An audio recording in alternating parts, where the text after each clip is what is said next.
The officer-involved shooting on Live Oak we told you about earlier in this newscast happened at the same time Mobile police were holding a press conference on last week's officer-involved shooting in Midtown that left a man injured. As Local 15's Christian Jennings found out firsthand, making a split-second decision when your life is on the line isn't easy. Mobile Police Chief James Barber says Officer Ira Bridges, a nearly 10-year veteran with the department, was justified in shooting Michael Sims last week after police say Sims shoplifted from the Sears at Bel Air Mall. As he's fleeing the area, he actually strikes the officer's car.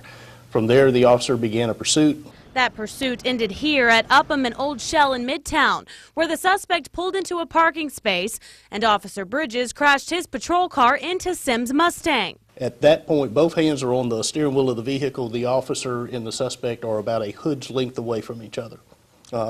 The suspect then made a quick movement to the right side of his seat. The officer then vacates the car, gets out of the car, runs toward the rear of the car, and it is his belief at this point that he's going for a weapon. As the officer comes around to the passenger side of the car, Michael Sims is able to free his vehicle and actually reverses and then turns the car to face the officer. 5 shots were fired, and Sims was hit in the right shoulder. We are Monday morning quarterbacking from the safety and comfort of our offices what took a split second for that officer to decide on the street the day of the shooting. To demonstrate that split-second decision-making, officers took me through what's called a Firearm Training Simulation. It's a virtual program real officers are trained on in Mobile.